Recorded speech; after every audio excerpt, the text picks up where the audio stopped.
അബൂ യസീദ് അൽ-ബിസ്താമി റളിയല്ലാഹു തആല അൻഹു കൃത്യം ചർച്ചിന്റെ ഉള്ളിൽ കയറിയിരിക്കുക. അച്ഛന് പ്രസംഗിക്കാൻ പറ്റണില്ല, വല്ലാത്തൊരു അസ്വസ്ഥത.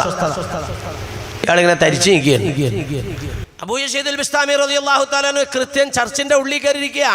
അപ്പോൾ വിശ്വാസികൾക്കും അത്ഭുതമായി. എന്താണ് അച്ഛൻ പ്രസംഗിക്കാൻ വേണ്ടി പ്രസംഗപീഠത്തിൽ കയറി നിന്നിട്ട് പിന്നെ പ്രസംഗിക്കാത്ത എന്താണ്? കാര്യങ്ങളൊന്നും മന്നില്ലല്ലോ, അദ്ദേഹത്തിന് പ്രസംഗം മന്നില്ല. അപ്പൊ ജനങ്ങൾ ചോദിച്ചു, അച്ഛോ അവിടെ നിന്ന് എന്താണ് പ്രസംഗിക്കാത്തത്? അതാ ഒരു മുഹമ്മദീയൻ നമ്മുടെ സഭയുടെ ഉള്ളിൽ കയറിയിരിക്കുന്നുണ്ട്, അയാളുടെ മുഖം കണ്ടത് കൊണ്ടിട്ട് എനിക്ക് പ്രസംഗം വരുന്നില്ല. അപ്പൊ എല്ലാവരും നോക്കി, ഇയാളെന്താണ്, ഇയാൾ മുസ്ലിം അല്ലേ, എന്തിനാണ് ഇയാൾ ഇവിടെ കയറിയിരിക്കുന്നത്? ഇത് ക്രിസ്ത്യൻ ചർച്ചാണല്ലോ, ഇവിടുന്ന് പുറത്തു പോകണം. അപ്പൊ അച്ഛൻ പറഞ്ഞു, എന്നാ പണ്ഡിതരെ, ഞാൻ നിങ്ങളോട് ചില ചോദ്യങ്ങളൊക്കെ ചോദിക്കട്ടെ, അതിനൊന്ന് മറുപടി തരാമോ? അപ്പൊ ഈ ജനങ്ങൾക്ക് കേൾക്കുകയും ചെയ്യാലോ. ഇൻഷാ അല്ലാഹ്, അല്ലാഹ് വേണ്ടി വെച്ചാൽ മറുപടി തരാന്നായി പറഞ്ഞു. അപ്പൊ അച്ഛൻ ചോദിച്ചു, രണ്ടില്ലാത്ത ഒന്നേതാണ് മൗലവി ഇമാമേ, അല്ലെങ്കിൽ പണ്ഡിതരെ? രണ്ടില്ലാത്ത ഒന്ന് രാജാതിരാജനായ റബ്ബാണ്, അല്ലാഹ് അത് ഏകനാണ്, രണ്ടില്ല. മൂന്നില്ലാത്ത രണ്ടേതാണ്, അത് രാത്രിയും പകലുമാണ്, അതിനോട് കൂട്ടിച്ചേർക്കാൻ മൂന്നാമത്തെ ഒരു ഘടകം ഇല്ല. നാലില്ലാത്ത മൂന്നേതാണ്, അത് പ്രവാചകൻ മൂസ അലൈഹിസ്സലാത്തു വസ്സലാം പ്രവാചകൻ ഹിദർ അലൈഹിസ്സലാത്തു വസ്സലാമിനോട് ചോദിച്ച ചോദ്യമാണ്. സൂറത്തുൽ കഹ്ഫിനകത്തുണ്ട് 3 ചോദ്യം. നാലാമത്തെ ചോദ്യം ഇല്ല. അതിനു മുമ്പ് അവർ നമ്മുടെ ഇടപാട് തീർന്നു. എങ്ങനെയാണ്? വലിയ ചരിത്രമാണ്. 5 ഇല്ലാത്ത 4 ഏതാണ്, അത് സർവശക്തനായ തമ്പുരാൻ അവന്റെ സൃഷ്ടികളിലേക്ക് ഇറക്കി കൊടുത്ത വേദഗ്രന്ഥങ്ങളാണ്. അത് 4 ഉള്ളൂ. തൗറാത്ത് മൂസ അബ്റാനി, ഇഞ്ചീൽ ഈസ സുറിയാനി, സബൂർ ദാവൂദ് യൂനാനി, ഫുർഖാൻ മുഹമ്മദ് അറബാനി, 4 ഉള്ളൂ. 5ാമത്തെ ഒരു കിതാബില്ല. 6 ഇല്ലാത്ത 5 ഏതാണ്, അത് മുസ്ലിം സമുദായത്തിന്റെ സാഷ്ടാംഗത്തിന്റെ ടൈമാണ്. അവർ 5 സമയത്താണ് സൃഷ്ടാവിന് സുജൂദ് ചെയ്യുന്നത്, 6 ടൈമില്ല. 7 ഇല്ലാത്ത 6 ഏതാണ്, അത് പടച്ചതമ്പുരാൻ ആകാശഭൂമികളെ സൃഷ്ടിക്കാനെടുത്ത ടൈമാണ്. അല്ലദീ ഖലഖസ് സമാവാതി വൽ അർദ് ഫീ 6 അയ്യാം. 6 ഘട്ടത്തിലായിട്ടാണ് അല്ലാഹു തആല ആകാശങ്ങളെയും ഭൂമിയെയും സൃഷ്ടിച്ചത്. ഖുർആൻ പറയുന്നു. 7 ഇല്ലാത്ത 6 അതാണ്. 8 ഇല്ലാത്ത 7 ഏതാണ്, അത് ആകാശങ്ങളുടെ തട്ടുകളാണ്. അതിന് 8 ഇല്ല, അത് 7 എണ്ണമാണ്. 9 ഇല്ലാത്ത 8 ഏതാണ്, അത് സർവശക്തനായ തമ്പുരാന്റെ സിംഹാസനത്തിനെ സംരക്ഷിക്കുന്ന മാലാഖമാരുടെ വകുപ്പുകളുടെ എണ്ണം, അത് 8 ആണ്, 9 ഇല്ലാത്തതാണ്. 10 ഇല്ലാത്ത 9 ഏതാണ്, അത് പ്രവാചകൻ മൂസ അലൈഹിസ്സലാത്തു വസ്സലാമിന് തമ്പുരാൻ കൊടുത്തതായ അമാനുഷികമായ കഴിവുകളാണ്. അത് 10 എണ്ണമില്ല, 9 എണ്ണേ ഉള്ളൂ. വർധനവിന് സാധ്യതയുള്ള 10 ഏതാണ്, അത് മനുഷ്യൻ ചെയ്യുന്ന സൽക്കർമ്മങ്ങളാണ്. അത് 10നേക്കാൾ കൂടുതലാണ് അതിന്റെ പ്രതിഫലം തമ്പുരാൻ നൽകുക. അത് 10 ഒതുങ്ങുന്നതല്ല. കളവ് പറഞ്ഞിട്ടും സ്വർഗത്തിൽ പ്രവേശനം കിട്ടിയ സഹോദരങ്ങൾ ആരൊക്കെയാണ്? അത് മഹാനായ നബിയിന യൂസുഫ് അലൈഹിസ്സലാത്തു വസ്സലാമിന്റെ ബാക്കിയുള്ള 11 സഹോദരന്മാരാണ്. ഒരു നുണ പറഞ്ഞു. എന്താ നുണ പറഞ്ഞത്? പുള്ളേനെ ചെന്നായ ഉണ്ടെന്നു.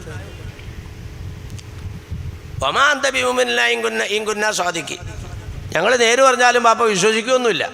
പുള്ളേനെ ചെന്നായ ഉണ്ട്. പുള്ളയുടെ ഉടുപ്പായത് നോക്ക്, പച്ച നുണയാ. കൊച്ചിനെ കൊണ്ടുപോയി കിണറി കൊണ്ടുപോയി ഇട്ടു. കുപ്പായ ഊരി എടുത്തിട്ട് ഒരു ആടിനെ അറുത്തിട്ട് ചോര അതേലൊക്കെ കൂടി പരത്തിക്കൊണ്ടാണ് ഈ ഉടുപ്പ് കൊണ്ടു വാപ്പാടെ എടുത്തു കൊടുത്ത്. വാപ്പ എങ്ങനെ ഉടുപ്പെങ്ങനെ വിടുത്തി നോക്കിയപ്പോണ്ടാ ബട്ടൺസൊക്കെ തുളയെന്ന് ഊരി എടുത്തേക്കോ ചെന്നായ. ഓ ഭയങ്കര ചെന്നായ. കുപ്പായത്തിനൊരു കേടും പറ്റിയിട്ടില്ല. പച്ച നുണയാ പറഞ്ഞത്. പക്ഷെ അവർ സ്വർഗത്തിൽ പോയി. എന്താ കളവ് പറഞ്ഞിട്ടും സ്വർഗത്തിലേക്ക് പ്രവേശിച്ച 11 പേരാണ് ഈ സഹോദരങ്ങൾ. അല്ലാഹു സുബ്ഹാനഹു വ തആല സൃഷ്ടിക്കുകയും ഏറ്റവും ഭയാനകമെന്ന് വിശേഷിപ്പിക്കുകയും ചെയ്തത് ഏതാണ്? അള്ളാഹ് സൃഷ്ടിച്ചതാണ്. പക്ഷേ ഏറ്റവും ഭയാനകമെന്ന് അല്ലാഹു തആല തന്നെ പറയുകയും ചെയ്തു. അതേതാണ്? ഇന്ന കൈദകുന്ന അദീം. പിന്നെ മലയാളം പറഞ്ഞോ? ഇന്ന കൈദകുന്ന അദീം എന്ന് പറഞ്ഞാൽ അതാണ്. ഇന്നും കേരളത്തിലെ ചില രാഷ്ട്രീയ നേതാക്കന്മാരെ ഒരു പെണ്ണുമ്പിള്ള വട്ടം കറക്കിക്കൊണ്ടിരിക്കുക. ഞാൻ ഇന്ന് കോടതി പറയൂ കേട്ടോ, എനിക്ക് 10 കോടി അല്ലെങ്കിൽ ഇത്ര കോടിയും കൂടി തന്നോളണം. നീ ദൈവം തമ്പുരാനെ ഓർത്ത് കോടതിയിൽ അത് പറയില്ല, നീ ആവശ്യപ്പെടുന്ന കോടികൾ തന്നേക്കാം. ഇത് അല്ലാഹു തആല പറഞ്ഞത് പിന്നെ സുലൈഖ ബീവിയെ സംബന്ധിച്ച എങ്ങാണ്ട് വഴിക്കുന്ന കിട്ടിയതാണല്ലോ ഇപ്പോൾ ഈ പിള്ളേനെ യൂസ് എന്ന് പറഞ്ഞ് കിടക്കണേ. അതിനെ കൊണ്ടുവന്ന് കൊട്ടാരത്തിൽ കൊണ്ടുവന്നാക്കി. സൗന്ദര്യം ഇങ്ങനെ നിറഞ്ഞൊഴുകയാണ്. അപ്പോൾ കുടുംബനാഥം പോയി കഴിഞ്ഞപ്പോൾ ഇവിടെ പയ്യ അടിമയാണല്ലോ, അങ്ങ് വാടറക്കാന്ന് പറഞ്ഞു. അകത്തേക്ക് കയറിയിട്ട് വാലടിച്ച് ഞാൻ പറഞ്ഞ മര്യാദക്കെന്നുള്ളത് നമ്മളെ കയറി ഇരിക്കാൻ പറഞ്ഞു. ഒരൊറ്റ ഓട്ടാ അപ്പ കയറി കുപ്പായത്തെ കയറി പിടിച്ചു. എവിടാ ഓർഡർ ചെയ്തോണ്ട് പിടിച്ചിട്ട് കുതറി ഓടി പുറത്തേക്ക് ഇറങ്ങി കഴിഞ്ഞപ്പോ ഭർത്താവ് വന്നപ്പോ പറഞ്ഞു, എങ്ങാണ്ടെന്ന് കിടന്ന ബലാ മുസീബത്തിനെ വലിച്ചുകൂടെ കൊണ്ടുവന്നതേ എന്നെ മേത്തേക്ക് കയറാൻ എന്നെ പിടിക്കാൻ വേണ്ടി വന്നു. ഇതാ ഇന്ന കൈത കുന്നാതി. ആ മൂപ്പരൊന്നും അറിഞ്ഞിട്ടില്ല, നേരെ വച്ചു കൊടുത്തു കേസ്. ഇതാണ് ഇന്ന കൈത കുന്നാതി, അത് സൂക്ഷിക്കണോ. അള്ളാഹ് പഠിച്ചതാണല്ലോ ഇപ്പൊ ഇത്. പക്ഷെ അത് ഭയാനകമാണ്. അല്ലാഹു സുബ്ഹാനഹു വ തആല പഠിച്ചതാണ്. പക്ഷേ ഏറ്റവും വൃത്തികെട്ടത് എന്ന് വിശേഷിപ്പിച്ചത് എന്താണ്? ഇന്ന അങ്കറൽ അസ്വാതി ലസൗത്തുൽ ഹമീർ. പുടുപുടുന്ന അബൂ യസീദുൽ ബിസ്താമി തങ്ങൾ മറുപടി കൊടുക്കണേ. അച്ഛൻ ചോദിക്കും, അപ്പൊ തന്നെ മറുപടി കൊടുക്കുക. അല്ലാഹു തആല സൃഷ്ടിച്ചതാണ് ഏറ്റവും വൃത്തികെട്ടത് എന്ന് അല്ലാഹു തആല വിശേഷിപ്പിക്കുകയും ചെയ്താണ്. ഇന്ന അങ്കറൽ അസ്വാതി ലസൗത്തുൽ ഹമീർ. അത് കഴുതയുടെ ശബ്ദമാണ്. കഴുതയുടെ ശബ്ദം ഏറ്റവും വൃത്തികെട്ടതാണ്. ആരാപ്പ കഴുതയ്ക്ക് ശബ്ദം ഉണ്ടാക്കിയത്? അള്ളാഹ് ഉണ്ടാക്കി. അള്ളാഹിനെ പറയാൻ അത് ഏറ്റവും വൃത്തികെട്ടതാണ്. പക്ഷെ ആ ശബ്ദമൊക്കെയാണ് നമ്മുടെ പല നിസ്കാരത്തിന്റെ സഫിലും കേൾക്കണേന്ന് മാത്രം. നിസ്കാരക്കാർ കൂടുതലൊക്കെ ഉണ്ട്, പക്ഷെ അതുകൊണ്ട് കാര്യമൊന്നുമില്ല. ബഹുമാനം എന്താ അവസ്ഥ അല്ലേ? ഏത്തി സമാനുൻ അലാ ഉമ്മത്തി യജ്തമിഉന ഫീഹി വയുസല്ലൂന ഫിൽ മസാജിദി ലൈസ ഫീഹി മുഅ്മിനുൻ ഔ കമാ ഖാല റസൂലുള്ളാഹി. നിസ്കാരക്കാർ കണ്ടമാനം ഉണ്ടാവും പള്ളിയിൽ, അതിനകത്തങ്ങ് ഒരെണ്ണോ ഈമാനുള്ളതുണ്ടാവില്ല എന്ന് മുത്തു മുഹമ്മദ് റസൂലുള്ളാഹി. ഇതൊക്കെ ഒന്ന് ചിന്തിക്കേണ്ടതാ. പഠിച്ചവനെ അതിലൊന്നും പാവങ്ങളാ ഞങ്ങളെ പെടുത്താതെ കാക്കണേ റബ്ബേ. ഇവിടെ ചിന്തിച്ചു നോക്കി. ചുമ്മാ നിസ്കാരം അറിയാവുന്ന ഒരാൾ നമ്മുടെ നിസ്കരിക്കുന്ന സഫിൻ്റെ പുറകിൽ പോയിട്ടൊന്ന് ഇരുന്നിട്ട് ഒന്ന് നോക്കിക്കേ. ഈ നിസ്കരിക്കുന്നതിൽ നിൽക്കുന്നവരായാലും കുനിയുന്നവരായാലും നിവരുന്നവരായാലും സുജൂതി കിടക്കുന്നവരായാലും ഇടയിൽ ഇരിക്കുന്നവരായാലും സുജൂതിൽ നിന്ന് എഴുന്നേറ്റ് പോരുന്നവരാണെങ്കിലും അത്തഹിയ്യാത്തിൽ ഇരിക്കുന്നവരാണെങ്കിലും സലാം വീട്ടുന്നവരാണെങ്കിലും 190 നിസ്കാര നബി തങ്ങൾ കാണിച്ചതിന് ഘടകവിരുദ്ധ. ഇതൊക്കെ ഇപ്പം ശ്രദ്ധിക്കാനും നോക്കാനും പഠിപ്പിക്കാനും ഒന്നും തന്നെയല്ല. ഇപ്പം മനുഷ്യനെ കിട്ടുമല്ലോ. ഇപ്പം ലക്ഷക്കണക്കിന് ജനങ്ങൾ നമ്മുടെ ഈ പരിപാടിയുടെ ചുറ്റുവട്ടത്തില്ലേ, ലക്ഷക്കണക്കിന് ജനങ്ങൾ. പക്ഷേ ഇവിടെ എത്ര എണ്ണം എത്തിയിട്ടുണ്ട്? ഇതാണ് ലോകത്തിൻ്റെ അവസ്ഥ. അപകടകരമായ അവസ്ഥയിലേക്ക് രാജ്യം നീങ്ങിക്കൊണ്ടിരിക്കുമ്പോൾ നമുക്കെല്ലാം ഒരുമിച്ച് കൂടിന്ന് നമ്മുടെ നാടിന് വേണ്ടി രാജ്യത്തിന് വേണ്ടി പടച്ചവനോടൊന്ന് പറയാം ഹബീബേ. ആ രീതിയിലുള്ള ചിന്തയൊന്നുമല്ല ഉണ്ടാവും. എന്ന് പറഞ്ഞാൽ കുറെ കാശുണ്ട്, പിന്നെ നീ ആരാടാന്നുള്ള ചോദ്യ. ഇത്തിരി കാശും കാര്യങ്ങളൊക്കെ വന്നു കഴിഞ്ഞാൽ പിന്നെ ആരും അങ്ങോട്ടും ഇങ്ങോട്ടും ഒന്നും ഇങ്ങനെ ഒന്നുമില്ല. അങ്ങനെയാ ചേട്ടൻ വന്നിട്ട് ഇടവുള്ള നീ അങ്ങനെ ചെയ്യില്ല. ഇയാളാരപ്പ ഇതറിയാൻ പറയാൻ? ഇക്കാന്ന് വിളിച്ചോണ്ട് ഞാളോടാ പോയി പറഞ്ഞേ. ഇത്താത്ത വന്നിട്ട് പറയുകയാണ്, എടി നീ അങ്ങനെ നീ എന്തിനാ ഇതിനകത്താണ് ഉടനെ?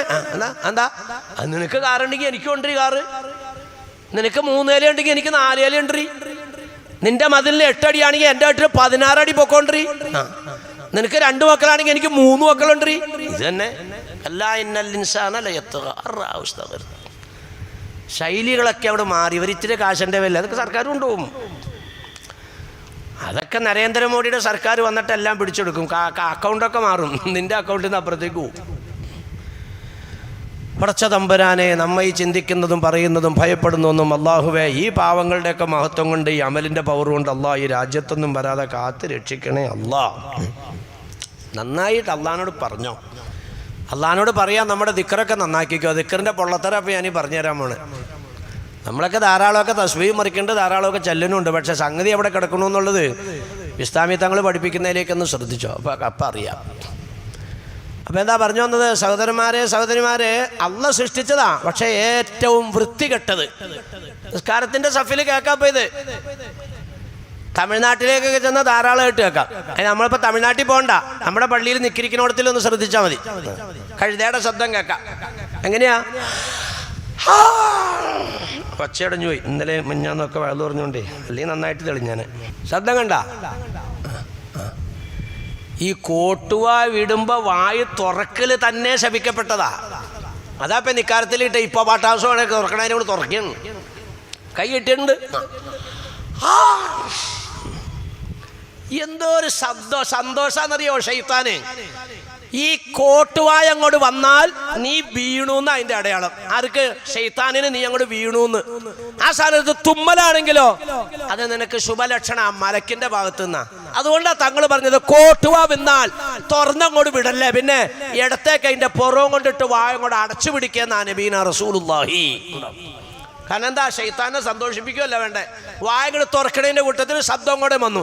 ശബ്ദം ആരുടെയാണ്? ശൈത്താന്റെയാണ് അല്ല, കഴുതയുടെയാണ്. ആ കഴുതയുടെ ശബ്ദമാണ് ശൈത്താനിൻ്റെത്.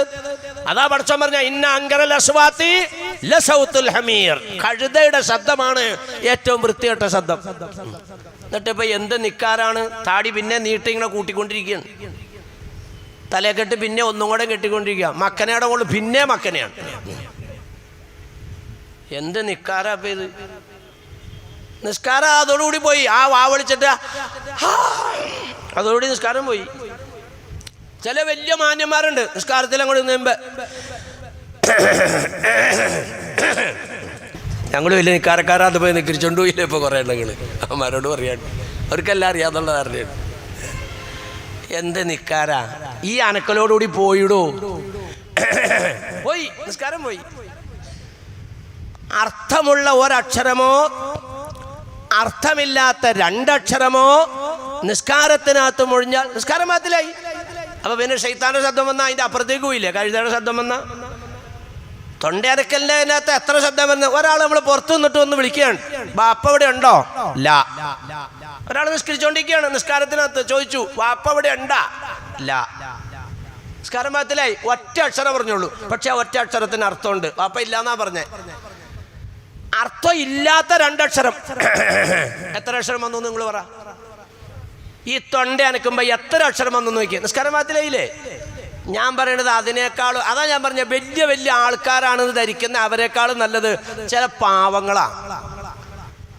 എനിക്ക് പറയാനുള്ളത് അങ്ങനെയുള്ള ഈ നിക്കാരക്കാരെക്കാളും നല്ലത് പണ്ടേ ഒരു വീട്ടിലെ ഒരു താത്താടെ വീട്ടിൽ 2 വിരുന്നുകാർ താത്താമാർ വന്ന കേട്ടല്ലേ സംഭവം. അങ്ങനെ വന്നു കഴിഞ്ഞിട്ട് പപ്പടം പൊരിച്ചിട്ട് അരിവെട്ടിയിൽ ഇട്ടിട്ട് മോളി കയറ്റി വെച്ചു. ഇന്നത്തേതുപോലെയുള്ള സംവിധാനം ഒന്നുമില്ല. അരിവെട്ടി എന്ന് പറഞ്ഞാൽ അറിയാൻ പാടില്ലേ? അതിനകത്തേക്ക് ഈ പപ്പടം പൊരിച്ചിട്ട് ഈ അടുപ്പിൻ്റെ മുകളിലൊക്കെ ഈ വാളംപുളി ഉണങ്ങാനും ചെമ്മിയും പൂച്ച പിന്നെ ഉണങ്ങാനും ഒക്കെ ആയിട്ടുള്ള തട്ടുണ്ട്. അതാണ് അടുപ്പിൻ്റെ മുകളിലുള്ള തട്ട്. ആ തട്ടിൻ്റെ മുകളിൽ കയറ്റി ഈ അരിവെട്ടി വെച്ചാണ്. എന്നിട്ട് 3 ആളും കൂടെ പറഞ്ഞു നമുക്ക് നിക്കിരിക്കാൻ അടിയെന്ന് ചോദിച്ചാൽ എന്നാൽ നിക്കിരിക്കാന്ന് പറഞ്ഞു. ഒരാൾ താത്തായും ഒരാൾ വീട്ടുകാരിയും മറ്റേ ആൾ വിരുന്നിന് വന്ന 2 പേരും. അങ്ങനെ നടുക്ക് വീട്ടുകാർ നിന്നു, അപ്പുറം ഇപ്പുറയും വിരുന്നുകാർ നിന്നു. അങ്ങനെ നിസ്കരിക്കുക കൈയെട്ടിക്കൊണ്ടിരിക്കുകയാണ്. അങ്ങനെ കൈയെട്ടിക്കൊണ്ട് നിന്നപ്പോ പടപടപടപടാന്നൊരു ശബ്ദം കേട്ടു. അപ്പൊ വീട്ടുകാരി അതോടി പപ്പടം പൂച്ച നമസ്കാരത്തിലാണ്. അപ്പൊ ഈ ഇടത്ത് വശത്തിരിക്കണ താത്ത അങ്ങനെ നീ നിസ്കാരത്തിനകത്ത് വർത്താനം പറഞ്ഞേ. അപ്പൊ ഈ ഇടത്ത് വശത്തിരിക്കണ താത്ത ഞാൻ മാത്രം പറഞ്ഞില്ല. എനിക്ക് പറയാനുള്ളത് ഇന്നത്തെ ഈ വലിയ നിക്കാരക്കാരൻ്റെ നിക്കാരക്കാരികളുടെ നിസ്കാരത്തിനേക്കാൾ അള്ളാൻ്റെ അടുത്ത് വെയിറ്റുള്ളത് ഈ പാവപ്പെട്ട താത്താമാരുടെയാണ്. കാരണം എന്താ? അതിന് അത്രയ്ക്കുള്ള വിവരമുള്ളൂ. അത് പഠിക്കാനുള്ള സന്ദർഭം കിട്ടിയിട്ടുള്ളൂ. പഠിക്കാനുള്ള അവസരം കിട്ടിയിട്ടും പഠിക്കാഞ്ഞിട്ടാണ് ഇപ്പൊ ഈ തലയും കുത്തി കാണിക്കണത്. ഞാനിപ്പോ ഈ നിസ്കാരത്തെ കയറി പിടിച്ചു കഴിഞ്ഞാൽ എൻ്റെ സംസാരത്തിന്റെ വിഷയം മാറി പോകും. ഞാൻ അതിലേക്ക് പോണില്ല. നമ്മളിപ്പോൾ ഒരു ദിക്കറിന്റെ വാർഷികം നടത്തുക. നമ്മുടെ ദിക്കർ എവിടെ? നമ്മുടെ മുൻഗാമികളുടെ ദിക്കർ എവിടെ? നമ്മളതൊന്ന് വിലയിരുത്താൻ വേണ്ടിയിട്ടാണ്. ഞാൻ പറയാ തിരുത്തിക്കോ, ശൈലി മാറ്റിക്കോ, മര്യാദക്കുള്ള ദിക്കറിലേക്കും തസ്ബീഹിലേക്കും സലാത്തിലേക്കൊക്കെ മടങ്ങിക്കോ. ഇല്ലെങ്കിൽ ഈ കിട്ടിയിരിക്കുന്ന അവസരം വേണ്ടതുപോലെ ഉപയോഗപ്പെടുത്താൻ തയ്യാറില്ലെങ്കിൽ പടച്ച തമ്പുരാൻ തടങ്കൽ പാളയത്തിലിട്ട് ദിക്കറേൽപ്പിക്കുന്ന അവസ്ഥയിലേക്ക് എത്തിക്കും. അള്ളാഹു നമ്മളെ കാക്കുമാറാകട്ടെ. അള്ളാഹു അവന്റെ ഖുർആനിലൂടെ പറഞ്ഞ ലൈൻ ശക്കർത്തും ലഅസീദന്നക്കും, നിങ്ങൾക്ക് തടവറെ പോകാതെ, നിങ്ങൾക്ക് നിരന്തരമായി അടി കിട്ടാതെ, നിരന്തരമായി നിങ്ങളെ പട്ടിണിക്കിടാതെ, നിങ്ങൾക്ക് സ്വതന്ത്രമായിട്ട് ഉള്ളത് കുടിച്ച് സ്വതന്ത്രമായിട്ട് നിർഭയമായി ജീവിക്കാനുള്ളൊരു അവസരം തന്നിട്ട് നിങ്ങൾ ദിക്റും തസ്ബീഹും ഒന്നും ഇല്ലാണ്ട് പുറത്തേക്ക് പോയോ, എന്നാ നിങ്ങളെ അകത്തേക്കാക്കുന്നു. അതാ ലൈൻ ശക്കർത്തും ലഅസീദന്നക്കും. ഞാൻ ഇപ്പൊ നിങ്ങൾക്ക് വലിയ അനുഗ്രഹം ചെയ്തിരിക്കുക, ഇതിന് നിങ്ങൾ നന്ദി ചെയ്യണം. അതിന് തയ്യാറില്ലേ? ഇന്ന അദാബി ലശദീദ്, കടുപ്പമേറിയ ശിക്ഷയിലേക്ക് നിങ്ങൾ എത്തിക്കുന്നതാണ്. ബഹുമാനികളെ, അല്ലാഹു സുബ്ഹാനഹു വ തആല നമ്മുടെ നാട്ടിലെ ലാലിമീങ്ങളെ, അക്രമികളെ, അവരുടെ അക്രമം കാരണമായിട്ട് ഈ രീതിയിലുള്ള ശിക്ഷ കൊണ്ട് അല്ലാഹു തആല ശിക്ഷിക്കുകയാണെങ്കിൽ അതിനകത്ത് നമ്മൾ ഒഴിവാകുമോ? ഈ ഇരിക്കുന്ന പാവങ്ങളൊക്കെ ഒന്നും ഇപ്പൊ ഈ പറയപ്പെട്ടതിൽ പെട്ടതല്ലല്ലോ. നിങ്ങളൊക്കെ അറിയാവുന്ന രീതിയിൽ ദിക്ർ ചെല്ലുന്ന പാവങ്ങളല്ലേ, സലാത്ത് ചെല്ലുന്ന പാവങ്ങളല്ലേ. പഠിച്ചവനെ പാവമില്ലാതെ അള്ളാഹ്ക്ക് പൊരുത്തപ്പെട്ട രീതിയിൽ പരമാവധി തെറ്റുകൂടാതെ പെശക് വരാതെയൊക്കെ ഞങ്ങൾ ജീവിച്ചുകൊണ്ടിരിക്കുകയാണ് പാവംശിലാരെ എന്ന് പറഞ്ഞുകൊണ്ട് രക്ഷയുണ്ടോ? ഇല്ല. തഖൂ ഫിത്നത്തല്ലാ തുസീബന്നല്ലദീന ളലമൂ മിൻകും ഖാസ്സ. ഇവിടെ ഈ പറയപ്പെട്ട നടപടി വന്നു കഴിഞ്ഞാൽ എല്ലാത്തിനെയും ഒരുമിച്ച് തടങ്കൽ പാളയത്തിലേക്ക് മാറ്റും. അതിനകത്ത് നമ്മളും പെടും. പക്ഷേ അങ്ങനെ പെടുമ്പോൾ നമ്മൾ രക്ഷപ്പെട്ടവരാകും. അതാണ് ഇവിടെ വേണ്ടത്. നമുക്കിതുപോലുള്ള മുസീബത്ത് നാശങ്ങളൊക്കെ വരുമ്പോൾ നമ്മൾ നഷ്ടപ്പെട്ടവരാകരുത്, നമ്മൾ രക്ഷപ്പെട്ടവരാകണം. രക്ഷപ്പെടണമെങ്കിൽ ശൈലി മാറ്റണം. അങ്ങനെയാണ്. ഇവിടെ ശ്രദ്ധിച്ചാൽ ഞാൻ എന്താ പറഞ്ഞു വന്നത്? ബഹുമാനികളെ, ഏറ്റവും വൃത്തികെട്ടത് എന്ന് അല്ലാഹു തആല വിശേഷിപ്പിച്ചെങ്കിൽ ആ സൗണ്ട് നമ്മുടെയൊക്കെ നിസ്കാരത്തിലൊക്കെ വരികയാണെങ്കിൽ പോയില്ല എന്നാണ് ചോദിക്കണേ. അതുകൊണ്ട് പടച്ചവനെ ഓർത്ത് ചുമ്മാ ഇങ്ങനെ ഇരുന്ന് കോട്ടോടിനാണ് ചിലർ. അതിൻ്റെ കൂട്ടത്തിൽ ഒച്ചയുണ്ടാവും. ഈ വൈദ്യശാസ്ത്രം വരെയും അത് അനുകൂലിക്കുന്നില്ല. 4-4.5 മീറ്റർ അകലെ വരെ ഒരാൾ കോട്ടോടുമ്പോൾ അയാളുടെ ഉള്ളിലുള്ള അണുക്കൾ പുറത്തേക്ക് വിസർജിക്കപ്പെടുന്ന തങ്ങൾ പറഞ്ഞോണ്ടോ ഇടത്തെ കൈയിൻ്റെ പുറവും കൊണ്ടിട്ട് അങ്ങനെ മൂടണ്ടേ. വലത്തെ കൈയിൻ്റെ ഉള്ളുകൊണ്ടോ പുറവും കൊണ്ടല്ല, ഇടത്തെ കൈയിൻ്റെ പുറവും കൊണ്ട് കോട്ടുവ വന്നാൽ നിങ്ങൾ വായിനെ അടക്കണം. അപ്പം നിസ്കാരത്തിലെങ്ങാനും അങ്ങനെ കോട്ടുവ വന്നാൽ പഠിച്ചവനെ ഞാൻ മറ്റവൻ്റെ കെണി പെട്ടല്ലോ അല്ലാന്നപ്പം മനസ്സിലാക്കിക്കൊള്ളണം. ഇപ്പം എനിക്കൊരു കോട്ടോ വന്നിട്ടുണ്ടല്ലോ എന്ന് നമുക്ക് തോന്നിയാൽ പഠിച്ചവനെ ശൈത്താനിൻ്റെ വലയിൽ ഞാൻ വീണുകൊണ്ടിരിക്കുകയാണല്ലോ എന്ന് നമ്മൾ മനസ്സിലാക്കണം. ആ സ്ഥലത്ത് തുമ്മലാണെങ്കിലോ ദുആ നടന്നുകൊണ്ടിരിക്കുകയാണ്. സദസ്സിൽ നിന്നൊരു തുമ്മൽ കേട്ടാൽ ശുഭലക്ഷണം എന്നാണ് മഹാന്മാർ രേഖപ്പെടുത്തുന്നത്. കാരണം എന്താ? അള്ളാഹിൻ്റെ മാലാഖമാരുടെ സാന്നിധ്യം അവിടെ കിട്ടിയിട്ടുണ്ട്. അതാണ് തുമ്മൽ നല്ല ലക്ഷണം. അതുകൊണ്ടാണല്ലോ അൽഹംദുലില്ലാ. തുമ്മുമ്പോ എന്താ പറയാ? അൽഹംദുലില്ലാ. കോട്ടോടുമ്പോ എന്താ പറയാ? കോട്ടോട് വായു പിന്നെ പൊത്തിയതിന്റെ ശേഷം അഊദു ബില്ലാഹി മിനശ് ശൈത്വാനിർ റജീം. ഈ 2 സ്ഥലത്തും 2 തസ്ബീഹ. ഇതൊക്കെ ദിക്ർ തന്നെയാ കേട്ടാ. നമ്മുടെ ദിക്ർ തന്നെ ഇതൊക്കെ. നമ്മളിവിടെ കോട്ടോ വിട്ടാലും കൂലി മേടിക്കണം, തുമ്മിയാലും കൂലി മേടിക്കണം, കക്കൂശി കയറിയാലും കൂലി മേടിക്കണം, കക്കൂശിന്ന് ഇറങ്ങിയാലും കൂലി മേടിക്കണം, കല്യാണം കഴിച്ചാലും കൂലി മേടിക്കണം, ചോറ് തിന്നാലും കൂലി മേടിക്കണം. എല്ലാത്തിനും നമുക്ക് കൂലി വേണം. അതാണ് ദിക്ർ. അതാണ് ദിക്ർ. നമ്മുടെ എല്ലാ ഭാഗങ്ങളിലും ദിക്റുകൾ വരിക. വദ്കുറുല്ലാഹ കസീറൻ എന്ന് ഖുർആൻ പറഞ്ഞതാണ്. വദ്കുറുല്ലാഹ കസീറൻ ലഅല്ലക്കും തുഫ്ലിഹൂൻ. നിങ്ങൾ വിജയിക്കണമെങ്കിൽ നിങ്ങൾ ദിക്റുകളെ അധികരിപ്പിക്കുക. ലാ യസാലു ലിസാനക ലാ യസാലു ലിസാനക. നിന്റെ നാവിനെ റുത്ബൻ നീ പച്ചയാക്കണം. ബിദിക്രില്ലാ. അല്ലാഹുവിന്റെ ദിക്റുണ്ട്, പടച്ച തമ്പുരാന്റെ ദിക്റുണ്ട്. നാവിനെ പച്ചയാക്കണം. നാവ് ഉണങ്ങി പോകരുത്. നാവ് ഉണങ്ങാതിരിക്കണമെങ്കിൽ എന്ത് ചെയ്യണം? ഭക്ഷണം മുമ്പിൽ കിട്ടി കഴിക്കാതെ ബിസ്മില്ലാഹിർ റഹ്മാനിർ റഹീം ദിക്ർ ഉണ്ട്. കോട്ടോ എഴുന്നു അഊദു ബില്ലാഹി മിനശ് ശൈത്വാനിർ റജീം ദിക്ർ. അപ്പൊ നാവ് പച്ചയായി. ഇതില്ലെങ്കിൽ നാവ് ഉണങ്ങി. ഫദ്കുറുല്ലാഹ കസീറൻ ലഅല്ലക്കും തുഫ്ലിഹൂൻ. നിങ്ങൾ വിജയിക്കണമെങ്കിൽ ദിക്ർ വരിപ്പിച്ചോളാൻ പരിശുദ്ധ ഖുർആൻ പറയാണ്. അല്ലാണ്ട് നമ്മൾ ഈ കൂടിയിരുന്നുകൊണ്ടിട്ട് ദിവസം ചെല്ലുന്ന ദിക്ർ അല്ലെങ്കിൽ മാസത്തിലൊക്കെ കൂടി ചെല്ലുന്ന ദിക്ർ അല്ലെങ്കിൽ വാർഷികത്തിന് കൂടുന്ന ദിക്ർ അല്ല പ്രാധാന്യം. ഡെയിലി നമ്മുടെ ജീവിതത്തിൽ ദിക്ർ വരണം. വണ്ടി ഇങ്ങനെ പോകുന്ന വഴിക്ക് കയറി ഇരുന്ന് പോകുന്ന വഴിക്ക് വണ്ടി പെട്ടെന്നൊരു സഡൻ ബ്രേക്ക് ഇട്ടു, ഇന്നാലില്ല. അപ്പ വന്ന നമ്മുടെ നാവില്. അതാണ് ദാക്കിരീങ്ങൾ, അതാണ് ദാക്കിറാത്തുകൾ. ഖുർആൻ പറഞ്ഞതാണ്. അവരോട് പറയേണ്ടി വന്നില്ല. വണ്ടി ബ്രേക്ക് ഇന്നാലില്ലാഹി വഇന്നാ അപ്പ നാക്കേന്ന് വന്നു കഴിഞ്ഞു. ഇങ്ങനെ ഏത് സന്ദർഭത്തിലും. അപ്പോഴേ അറിഞ്ഞായിരുന്നോ? ഇല്ല. നമ്മുടെ സുലൈമാനൊക്കെ മരിച്ചു, ഇന്നാലില്ലാഹി വഇന്നാ ഇലൈഹി റാജിഊൻ. അതാരും പറഞ്ഞിട്ടല്ല. ഇന്നാലില്ലാഹി പറയണ ഉള്ളത് സുലൈമാനൊക്കെ മരിച്ചു അങ്ങനെ പറഞ്ഞില്ലോ. സുലൈമാനൊക്കെ മരിച്ചു പറഞ്ഞാൽ ഇന്നാലില്ലാഹി. ഇദാ അസാബത്തുഹുൽ മുസീബ ഖാലു ഇന്നാ ലില്ലാഹി വ ഇന്നാ ഇലൈഹി റാജിഊൻ. കാലൊന്ന് തട്ടി ഇന്നാ ലില്ലാഹി വ ഇന്നാ ഇലൈഹി റാജിഊൻ. ഇതാ ദിക്ർ. എല്ലാ ഭാഗത്തും ദിക്ർ വരണം. ശാരീരിക ബന്ധത്തിൽ ഏർപ്പെടുന്നതിനും കൂലി ഉണ്ടെന്ന് നബി പറഞ്ഞു. അതുകൊണ്ടിട്ടാണ് നിങ്ങൾ ഇണ ചേരുമ്പോൾ ബിസ്മില്ലാഹി അല്ലാഹുമ്മ ജന്നിബിനി ശൈത്വാൻ വ ജന്നിബി ശൈത്വാന ഫീമാ റസഖതനാ. അവിടെയും ബിസ്മിയും കൂടി. അപ്പൊ ദിക്ർ വന്നു. അപ്പൊ അതിനകത്തും കൂലി കിട്ടി. മുത്തലപ്പേരിലേക്ക് കയറി അല്ലാഹുമ്മ ഇന്നി ബിസ്മില്ലാ അല്ലാഹുമ്മ ഇന്നി അഊദു ബിക മിനൽ ഖുബുസി വൽ ഖബായിസി. കൂലി കിട്ടി. കച്ചവടം ചെയ്യാൻ വേണ്ടി വീട്ടിൽ നിന്ന് ഇറങ്ങുവാൻ ബിസ്മില്ലാ തവക്കൽതു അലല്ലാഹ്. ഒക്കെ ദിക്റാണ്. ഇതൊക്കെ നമ്മുടെ ജീവിതത്തിൽ വരണം. അല്ലാഹുവേ അല്ലാഹുവേ, പാവങ്ങളായി പള്ളിപ്പറമ്പിൽ വന്നിരിക്കുന്ന ഞങ്ങളെ എപ്പോഴാണ് പൊതിഞ്ഞിട്ട് ഇങ്ങോട്ട് കൊണ്ടുവരാന്ന് അറിയില്ല. പടച്ചോമ്പരാനെ, ഞങ്ങൾക്കെല്ലാം റഹ്മാനായ അല്ലാഹുവേ, നീ വിധിക്കപ്പെട്ട മഹാന്മാരായ ദാക്കിരീങ്ങളുടെയും ദാഖിറാത്തുകളുടെയും കൂട്ടത്തിൽ നാളെ മനുഷ്യരെ കൂടാനുള്ള ഭാഗ്യം താട്ടെ അല്ലാഹ്. പടച്ചോനോടൊക്കെ തേടിക്കോ. ചോദിക്കേണ്ടതൊന്നും കിട്ടൂല എന്നാ നബിത്തങ്ങളോട്. ലാ യറുദ്ദുൽ ഖളാ ഇല്ലാ ബിദ്ദ. ചോദിക്കാതെ കാര്യങ്ങളൊന്നും കിട്ടൂല. ചോദിച്ചുകൊണ്ടിരിക്കുക. അപ്പോൾ പോട്ടെ, ഇപ്പം ഞാൻ എന്താ ഇപ്പം പറഞ്ഞു വന്നത്? അബൂ യസീദ് അൽ ബിസ്താമി റളിയല്ലാഹു തആല അൻഹു കൃത്യം ചർച്ചിന്റെ ഉള്ളിൽ കയറിയിരിക്കുക. അച്ഛനാ ചോദ്യം ചോദിക്കുന്നത്. സൃഷ്ടാവായ തമ്പുരാൻ സൃഷ്ടിച്ചതാണ് ഏറ്റവും വൃത്തികെട്ടതെന്ന് വിശേഷിപ്പിച്ചതാണ്. അതെന്താ? അതിതാണ്, കഴുതയുടെ ശബ്ദമാണ്. ഖബറാളിയെ കൊണ്ട് ഓടിയതായ ഖബർ ഏതാണ്? മഹാനായ യൂനുസ് അലൈഹി സ്വലാത്തു വസ്സലാമിനെ വിഴുങ്ങിക്കൊണ്ട് സഞ്ചരിച്ചതായ മത്സ്യമാണ്. ഒറ്റയടിക്കാൻ മറുപടി. യൂനുസ് നബി അലൈഹി സ്വലാത്തു വസ്സലാം ആളുകളെ ഉപദേശിച്ചിട്ട് മനുഷ്യന്മാർ മര്യാദയ്ക്ക് വന്നില്ല. അപ്പം തീരുമാനിച്ചു വിമാനം കൊഞ്ചു പോകില്ല, അതിനെ വേറെ നാട്ടിലേക്ക് വന്നു വെച്ചു. അത് പാടില്ല എന്നാ അള്ളാഹു താല ഒരു നാട്ടിൽ ഒരു ദഅവത്ത് ഏൽപ്പിച്ചു കഴിഞ്ഞാൽ ആ നാട്ടിൽ നിന്ന് അള്ളാഹിൻ്റെ തീരുമാനം കിട്ടാതെ നമ്മൾ ദേഷ്യപ്പെട്ട് പോകാൻ പാടില്ല. അതുകൊണ്ട് നമ്മുടെ മുൻഗാമികളായ ഖത്തീബുമാരൊക്കെ ഇവിടെ തന്നെ ഉണ്ടായിട്ടല്ലോ. കാഞ്ഞിരക്കാട് എത്രയോ 10, 40, 50 കൊല്ലം കണ്ട് 70 കൊല്ലം കേട്ടത്. 70 കൊല്ലം ആ മഹാനായ ഖത്തീബ് ഉസ്താദ് ഇവിടെ ദുആ ചെയ്ത് ഉദ്ഘാടനം ചെയ്ത പല പരിപാടികളിലും ഞാനിവിടെ വളർന്നു പറഞ്ഞിട്ടുണ്ട്. അത് ഇവിടെ തന്നെ ആയിരുന്നു. അന്നും ഈ മഹർഷ ഇങ്ങനെ തന്നെ ഇരിപ്പുണ്ടായി. ചെറിയ 2 മാറ്റമൊക്കെ വന്നു. ഇവിടെ എങ്ങാണ്ട് എന്നെ കിടത്തിയത് 70 കൊല്ലം. അപ്പോൾ ബാവുലേരും ആ ഉസ്താദിൻ്റെയൊക്കെ അടുത്ത് നിൽക്കണ ആൾ തന്നെ അല്ലേ ബാവുലേരെ? അതെ. എന്താ 37 കൊല്ലം ആവാറായില്ലേ ഇപ്പോൾ അവിടെ അംഗമല്ല? അത് തന്നെ. അപ്പോൾ ബാവുലേരും വലിയ മഹാനാട്ടോ. ഒലക്കാണ് ഒലക്ക. ബാവുലേര് 36 കൊല്ലം അവിടെ നിൽക്കണേ എന്തുകൊണ്ടാണെന്നറിയോ? എന്തുകൊണ്ടാ? അവിടുത്തെ മഹല്ല അംഗങ്ങൾ ആരാ? മത്തായി, കുര്യാക്കോസ്, പത്രോസ്, ആരാരും പള്ളിക്കകത്തേക്ക് വരുന്നില്ല. ഈ വെള്ളിയാഴ്ച വന്നവൻ അടുത്ത വെള്ളിയാഴ്ച അങ്കമാലിലുണ്ടെങ്കിൽ ഈ മൊയിലാർ അവിടെ ഉണ്ടാവില്ല കേട്ടാ. കാരണം എന്താ? ഈ മൊയിലാർക്ക് ക്ഷമയില്ല.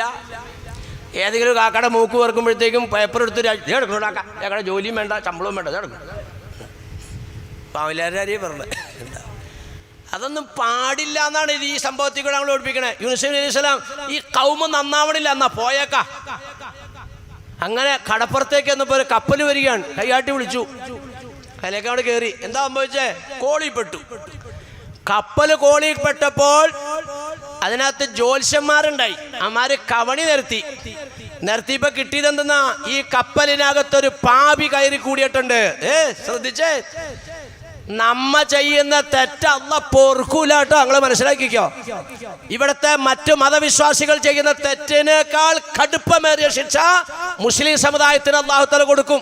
അല്ല, നമ്മുടെ ഇടയിൽ സാധാരണ ഒരു വർത്താനം ഉണ്ടല്ലോ. എന്താ വർത്താനം? അങ്ങേര് മുസ്ലിയാരല്ലേ, അത് അങ്ങേർക്ക് ചെയ്യാൻ പാടുണ്ടോ? ഞാൻ ചോദിക്കട്ടെ, മുസ്ലിയാർക്ക് പ്രത്യേകിച്ച് കിതാബുണ്ടോ? ഇല്ലല്ലോ. നിങ്ങളോദന ഖുർആൻ തന്നെയല്ലേ മുസ്ലിയാരുടെ ഖുർആനും, നിങ്ങളോദന ഹദീസ് തന്നെയല്ലേ മുസ്ലിയാരുടെ ഹദീസും. പക്ഷെ നിങ്ങൾ എന്താ പറയണത്? മുസ്ലിയാർ ഒരു ചെറിയ തെറ്റ് ചെയ്താൽ നിങ്ങൾ പറയും അങ്ങേർക്കത് ചെയ്യാൻ പാടുണ്ടോ? അങ്ങനെ മൊയിലാറില്ലേ ഉണ്ടോ? ഇതാ പറഞ്ഞ ഗൗരവമുണ്ട്. അറിയുന്നവൻ തെറ്റ് ചെയ്താൽ അതിന് ഗൗരവം കൂടുതലുണ്ട്. അത് തന്നെ ഇവിടെ വിഷയം. യഥാർത്ഥത്തിൽ ആ കപ്പലിൽ എത്രയോ മനുഷ്യന്മാരുണ്ട്, ബഹുദൈവാരാധകരുണ്ട്, തെമ്മാടികളുണ്ട്, ധിക്കാരികളുണ്ട്, തോന്നിയാസം ചെയ്യുന്നവരുണ്ട്. പക്ഷെ അവരൊന്നും ഇതിനകത്ത് വീണില്ല. ഈ മോശക്കാരൻ, തെറ്റുകാരൻ, മഹാപാപി എന്നുള്ള ലിസ്റ്റിനകത്ത് വീണത് നബിയുന യൂനുസ് അലൈഹിസ്സലാത്തു വസ്സലാം. ഇവിടെ ഈജിപ്തിലെങ്ങാണ്ടാ കിടക്കണേന്ന് എനിക്ക് തോന്നുന്നു. യാത്രയിൽ മൂപ്പരുടെ അടുത്ത് പോയി സിയാർത്ത് ചെയ്തതായിട്ട് ഓർക്കുന്നുണ്ട്. അല്ലാഹുവേ, മഹാൻ്റെ ഒക്കെ കൂടെ നാളെ മഹ്ശറയിൽ കൂടുന്ന ഭാഗ്യവാന്മാരിൽ, ഭാഗ്യവതികളിൽ അല്ലാഹ് ഈ പള്ളിമുറ്റത്ത് വന്നിരിക്കുന്ന ഞങ്ങളെയൊക്കെ അല്ലാഹുവേ നീ കബൂലാക്കണേ പടച്ചോമ്പരാനെ. ചുമ്മാ ഒന്ന് ആലോചിക്കുക, എത്ര ദിവസമുണ്ട് ഇങ്ങനെ പടച്ചോനോട് നമുക്ക് പറയാനുള്ള അവസരം? ഒന്ന് ആലോചിച്ച് നോക്കി. വേറെ ഒന്നും കൂടിയിട്ട് ഞാൻ ചോദിക്കില്ല, ഇങ്ങനെ അള്ളാഹിനോട് നമുക്ക് പറയാൻ ഇനി എത്ര ദിവസമുണ്ട്? ഒരു കണക്കുമില്ല മുസ്ലിയാരെ. നാളെ നേരം വെളുത്തുണ്ടാവുമോ എന്നറിയില്ല. എന്നാൽ പിന്നെ എന്തേ ഒന്നും പറയാത്തതെന്നാ ഞാൻ ചോദിക്കണേ. നാളെ നേരം വെളുക്കുമ്പോൾ ഞാനിവിടെ ഉണ്ടായിക്കൊള്ളണമെന്നില്ല മുസ്ലിയാരെ. മിനിഞ്ഞാന്നൊരു മയ്യത്ത് നിസ്കരിച്ചു ഞാൻ തുരുത്തുപള്ളിയിൽ വെച്ച്. മിനിഞ്ഞാന്ന് രാവിലെ സുബഹിസ്കാരം കഴിഞ്ഞ് വീട്ടിൽ നിന്ന് ഭാര്യയോടും മക്കളോടൊക്കെ യാത്ര പറഞ്ഞ് മഴീഷത്ത് അരി തേടിയേ കോഴിക്കോടിന് പോകാൻ വേണ്ടി ഇറങ്ങിയതാ വീട്ടിൽ നിന്ന്. നല്ല കാരിരുമ്പ് പോലുള്ള മനുഷ്യൻ. ഇന്നലെ അങ്ങോട്ട് പേപ്പറിൽ ഫോട്ടോ ഉണ്ടായി, അബൂബക്കർ എന്നും പറഞ്ഞിട്ട്. എന്താ നല്ല ഉരുക്ക് പോലുള്ള മനുഷ്യൻ. കോഴിക്കോടിന് പോകാൻ വേണ്ടിയിട്ട് പറവൂക്കാവിലെ ചെന്നിട്ട് റോഡ് ക്രോസ് ചെയ്തു. സ്പീഡിൽ വന്ന കാർ ഇടിച്ചു, വീണു. അതന്നെ മയ്യത്തായി. രാവിലെ എഴുന്നേറ്റ് പോയ ആള് 3:15 ആ മയ്യത്ത് വെച്ചുകൊണ്ടിട്ട് ഞാൻ 2-3 വർത്താനം പറഞ്ഞു. ഖത്തീബ് അവിടെ ഉണ്ടായില്ല. അപ്പം എൻ്റെ അടുത്തേക്ക് ആരാട്ട് വയ്ക്കുന്നു. സാധാരണ 2 വാക്ക് പറയാൻ മതി. അസ്റുവാങ്ക് വിളിക്കണതിന് ആളെ മണ്ടിയടിയിലേക്ക് ഇദാ അസ്ബഹത ഫലാ തന്തദിറുൽ മസാ നബീന റസൂലുള്ളാഹി. രാവിലെ നിങ്ങൾ സുബഹി നമസ്കാരത്തിന് എഴുന്നേൽക്കുമ്പോഴേ, പ്രഭാതത്തിന് എഴുന്നേൽക്കുമ്പോൾ സൂര്യനെ കാണൂലേ? വൈകുന്നേരം അസ്തമിക്കുന്നത് കാണാൻ ഇവിടെ ഉണ്ടാകുമെന്ന് പ്രതീക്ഷിക്കേണ്ടെന്ന് മുത്തു മുഹമ്മദ് റസൂലുള്ളാഹി. ഇതേ ഉള്ളൂ നമ്മുടെ ജീവിതത്തിൻ്റെ ഗ്യാരണ്ടി, ഇത്രേ ഉള്ളൂ. ഈ ഇരിക്കുന്ന ഇരിപ്പിൽ നിന്ന് എഴുന്നേക്കാമെന്ന് ഉറപ്പില്ല. അതുകൊണ്ട് ബഹുമാനികളെ, ഇങ്ങനെ ഇരിക്കാനും പറയാനും ചിന്തിക്കാനും ഒക്കെ അല്ലാഹു തആല തന്നെങ്കിൽ പഠിച്ചവനെ, നീ ഞങ്ങളെ ഈ മഹാന്മാരുടെ മഹദികളുടെയൊക്കെ കൂടെ നാളെ മഹ്ശറിൽ കൂട്ടിത്താട്ടെ പഠിച്ചവനെ. ഞങ്ങൾക്ക് അവരുടെ കൂടെ കൂട്ടാൻ ആവശ്യപ്പെടാൻ ഞങ്ങൾക്ക് യാതൊരു യോഗ്യതയില്ല അല്ലാ. നിന്റെ മഹദായ ഫദ്ലുകൊണ്ട് നീ ഞങ്ങളെ ആക്കിത്താട്ടെ പഠിച്ചവനെ. അങ്ങനെയൊക്കെ ഇവിടെ പറഞ്ഞോ? അങ്ങനെയൊക്കെ പറഞ്ഞാലാ കിട്ടുള്ളൂ എന്നാ അഷ്റഫുൽ ഖൽഖ് നബീന റസൂലുള്ളാഹി. അതുകൊണ്ട് സംഗതി തീർന്നുകൊണ്ടിരിക്കുക ബഹുമാനികൾ. ഇവിടെ ശ്രദ്ധിച്ചോ, ഞാൻ എന്താ പറഞ്ഞു വന്നത്? യൂനുസ് നബി അലൈഹി സ്വലാത്തു വസ്സലാമിനെ കിട്ടിയത് ലിസ്നത്ത്. കടലിങ്ങനെ ഇളയിക്കൊണ്ടിരിക്കുകയാണ്, ജീവനോടെ പിടിച്ചെടുത്തിട്ട്. കടലമ്മയ്ക്ക് ഈ മനുഷ്യനങ്ങ് ഇട്ടുകൊടുത്താൽ കടലമ്മ ശാന്തമാവും. അതാണ് ജ്യോത്സ്യൻ പ്രവചിച്ചേക്കണത്. ജീവനോടെ അങ്ങ് എടുത്തിട്ട് എന്താ സംഭവിച്ചേ? മനുഷ്യനെ ജീവനോടെ വെട്ടി വിഴുങ്ങുന്ന മത്സ്യം വന്ന് വെട്ടി. പക്ഷേ വിഴുങ്ങുമ്പോൾ ആ മത്സ്യത്തിന് അല്ലാഹു തആല ഓർഡർ കൊടുത്തു, എൻ്റെ അടിമയെ സ്പർശിക്കാൻ പാടില്ല, നീ വെള്ളം കുടിക്കരുത്, ഭക്ഷണം കഴിക്കരുത്, കടലിന്റെ ഇന്ന ഭാഗത്തേക്ക് നീന്തണം. അല്ലദീ അഹ്സന കുല്ല ഷൈഇൻ ഖൽഖാ. ആ മത്സ്യത്തിനോട് അല്ലാഹു സുബ്ഹാനഹു വ തആല ഓർഡർ ഇട്ടു, ഞാൻ പറഞ്ഞ അനുസരിച്ചോളണം. വെള്ളം കുടിച്ചില്ല, തീറ്റ തിന്നില്ല. അതിൻ്റെ ലക്ഷ്യം എന്താ? അല്ലാഹു ഏൽപ്പിച്ചതായ ജോലി ചെയ്യുവാണ്. ആഴക്കടലിന്റെ അടിത്തട്ടിലൂടെ അത് നീന്തുകയാണ്. 40 ദിവസം ഈ മനുഷ്യൻ അതിൻ്റെ ഉള്ളിലാ. മനുഷ്യത്തിന് അല്ലാഹു തആല ഓർഡർ കൊടുത്തു, തിന്നരുത്, കുടിക്കരുത്. എല്ലാവരും അങ്ങനെയൊക്കെ തന്നെയാ. അള്ളാഹിന്റെ ഓർഡർ അനുസരിച്ച് പണിയെടുക്കുന്നവർ നമ്മളൊക്കെ. അതുകൊണ്ട് അല്ലാഹു തആല അങ്ങനെ തന്നെയാ പറഞ്ഞത്. ഇലാഹി അബ്ദുകൽ നാശി അതാക മുഖറം ബിദ്ദുനൂബി ഖദ്ദഅക തറക്തുൽ ഖൽഖ തുറം ഫി റിളാക വഅയതംതുൽ ഇയാല ലികൈ യറാക. എല്ലാവർക്കും കൂടെ അല്ലാഹു തആല ഡ്യൂട്ടി കൊടുത്തിട്ടുണ്ട്. ആ ഡ്യൂട്ടിയാണ് നിർവഹിച്ചുകൊണ്ടിരിക്കുന്നത്. പടച്ചവനെ, നിന്റെ ഖജനാവിൽ നിന്നും ബഗ്ദാദിലെ ജനങ്ങൾക്ക് ഭക്ഷണം ഉണ്ടാക്കി കൊടുക്കാൻ അല്ലാഹുവേ നീ എന്നോട് കൽപ്പിച്ചു റബ്ബേ, ഞാനത് കൊണ്ടുവന്ന് കൊടുത്തു, ഞാൻ പണിക്കാരനാണ്. ഇതുപോലെ നമ്മളെല്ലാം അങ്ങനെ ഏൽപ്പിക്കപ്പെട്ടവരാ. ഈ മനുഷ്യത്തിന് അല്ലാഹു തആല ജോലി കൊടുത്തേക്കാണ്, എൻ്റെ അടിമേനെ കൊണ്ട് നീ നീന്തണം. മനുഷ്യൻ നീന്തിക്കൊണ്ടിരിക്കുകയാണ്. അല്ലാണ്ട് നമ്മളാരും മൂക്ക് കൊടുത്തണ്ടാവും, നമ്മളാരും മീശയും പിരിക്കണ്ടാവും. അങ്ങനെയൊക്കെ ഉണ്ടല്ലോ ഇപ്പോൾ നമ്മുടെയൊക്കെ ഇടയിൽ. പെണ്ണുമ്പിള്ള എന്തെങ്കിലും കൂട്ടാത്തിനെങ്ങാനും ഇത്തിരി എരിവുകളോ പുളി കൂടുകയോ ഒക്കെ ചെയ്ത് കഴിഞ്ഞാൽ, ഇതെന്തോട്ട് കൂട്ടാനായി ഉള്ളത്, എന്തോട്ട് കൂട്ടാനാന്നല്ലേ. ഈ കാണായ ജോലിയെല്ലാം ചെയ്യുന്നതിനിടയ്ക്ക് ഞാനിത് വിട്ട് ഇച്ചിരി പുളി കുറഞ്ഞു, ഈ എൻ്റെ കാലം കഴിയുന്ന ഉള്ള കാലം വരെയൊക്കെ ഇപ്പം ഇതൊക്കെ കിട്ടുള്ളൂ, ഞാനങ്ങോട്ട് ഇല്ലാണ്ടാവട്ടെ, അപ്പം കാണാം. ഒരു കാണലും ഇല്ല. നീ ഇല്ലാണ്ടാവുമ്പോൾ എന്നെ കൊണ്ടുവന്ന് ഇവിടെ കൊണ്ട് നിൽക്കിച്ചിട്ടാ മണ്ണിൻ്റെ അടി കൊണ്ടുവന്ന് കുഴിച്ചിട്ടുണ്ടു. എന്നിട്ടോ 2 ദിവസം കഴിയുമ്പോൾ വേറെ എണ്ണത്തിനെ കിട്ടും. നിന്നോട് അല്ലാഹു തആല കണക്കാക്കിയിട്ടുണ്ട്, ഇത്ര ദിവസം പുളി ഇല്ലാണ്ടുണ്ടാക്കി കൊടുക്കണം, ഇത്ര ദിവസം എരിവില്ലാണ്ടുണ്ടാക്കി കൊടുക്കണം. അതുപോലെ ഇവിടുന്നും പറയും, നീ എന്തുട്ടാണ് ഇവിടെ ഈ പറയണേ, എന്തുട്ടാ പറയണത് മലയാളം. എനിക്കൊരു സാരി മേടിച്ചു ഒക്കെ എൻ്റെ കാലം വരെ നിനക്ക് ഉണ്ടാവുള്ളൂ, എൻ്റെ കാലം കഴിയട്ടെ, അപ്പം നിനക്കറിയാം. ഒരറിയില്ല. നീ മരിക്കുമ്പോൾ ഇച്ചിരി നേരമൊക്കെ ഒന്ന് വിളിക്കും, അല്ലെങ്കിൽ മനുഷ്യന്മാരെന്ത് വിചാരിക്കും. അത് കഴിഞ്ഞിട്ടോ നിന്നെ കൊണ്ട് ഇവിടെ കൊണ്ട് നടക്കും. അത് കഴിയുമ്പോൾ ആങ്ങളോ ഒന്ന് ചോദിക്കും, ബാപ്പ ഒന്ന് ചോദിക്കും, എന്തെന്നാ മോളെ വേണ്ടേ. അപ്പോൾ ഒന്നും മിണ്ടൂല. അപ്പോൾ മനസ്സിലാവും അയാൾ പോയി, അയാൾ പോട്ടെ, എനിക്ക് വേറെ വേണമെന്നായി പറഞ്ഞേ. അതിനൊരു 3-4 മാസത്തെ അവധി കൊടുക്കും. കാരണം എന്താ, നിൻ്റെ വല്ല വേസ്റ്റോടെ കിടപ്പുണ്ടോ എന്നൊന്ന് പരിശോധിക്കാൻ, അത്രേ ഉള്ളൂ. അത് കഴിയുമ്പോൾ വേറെ ആളൊന്നും കിട്ടും. ഇത്രയേ ഉള്ളൂടെ അങ്ങതി. അല്ലാണ്ട് നിന്നെ കണ്ടിട്ടല്ല ഇതിനെ. ഇതൊക്കെ ഒരു ഡ്യൂട്ടി അല്ലാഹ് ഏൽപ്പിച്ചിരിക്കുകയാണ്. ഇത്ര കാലത്തേക്ക് ഉണ്ടാക്കി കൊടുക്കും, ഇത്ര കാലത്തേക്ക് കണ്ടു. അതപ്പോ ഇവിടെ കണ്ടേ, അല്ലദീ അഹ്സന കുല്ല ഷൈഇൻ ഖൽഖാ. നേരെ അടിയിലൂടെ നീന്തുകയാണ്. പടച്ച തമ്പുരാൻ നിർണയിക്കപ്പെട്ട സ്ഥാനത്തേക്ക് എത്തുന്നത് വരെ യൂനുസ് നബി അലൈഹി സ്വലാത്തു വസ്സലാം ആ മത്സ്യത്തിന്റെ ഉദരത്തിൽ ലാ ഇലാഹ ഇല്ലാ അൻത സുബ്ഹാനക ഇന്നി കുന്തു മിനൽ ളാലിമീൻ. എത്ര നമ്മൾ പറയുന്നുണ്ട്, ലാ ഇലാഹ ഇല്ലാ അൻത സുബ്ഹാനക ഇന്നി കുന്തു മിനൽ ളാലിമീൻ. ആ ഒരൊറ്റ ദിക്ർ കൊണ്ടിട്ടാണ് അല്ലാഹു തആല മഹാനായ യൂനുസ് നബി അലൈഹി സ്വലാത്തു വസ്സലാമിനെ രക്ഷപ്പെടുത്തിയത്. ഇതാണ് തഫ്സീർ. ഈ ദിക്റില്ലായിരുന്നെങ്കിൽ ആ മത്സ്യത്തിന്റെ ഉദരത്തിൽ തകർന്നു പോയേനെ. മത്സ്യത്തിന്റെ ഉദരത്തിൽ കിടന്ന് ലാ ഇലാഹ ഇല്ലാ അന്ത സുബ്ഹാനക ഇന്നി കുന്തു മിനൽ ളാലിമീൻ, പടച്ചവനെ നീയല്ലാതെ ആരാധനയ്ക്ക് അർഹനില്ലെന്ന് ഞാൻ സമ്മതിക്കുന്നു റബ്ബേ. സുബ്ഹാനക, അല്ലാഹ് നിന്റെ പരിശുദ്ധിയെ ഞാൻ വാഴ്ത്തുന്നു റബ്ബേ. ഇന്നി കുന്തു മിനൽ ളാലിമീൻ, ഒരു നാട്ടിൽ നിന്ന് എന്നോട് നീ പോകാൻ എനിക്ക് അനുവാദം തന്നില്ല റബ്ബേ, നിന്നോട് ഞാനത് ചോദിച്ചില്ല റബ്ബേ. നിന്റെ അനുമതി ഇല്ലാതെ മറുനാട്ടിലേക്ക് യാത്ര ചെയ്ത ഞാൻ നിന്നോട് അക്രമം പ്രവർത്തിച്ചു തമ്പുരാനെ. കുന്തു മിനൽ ളാലിമീൻ. ഈ ദിക്ർ രക്ഷപ്പെടുത്തിയെന്നാ, ദിക്ർ രക്ഷപ്പെടുത്തും. ചുമ്മാ പറഞ്ഞാൽ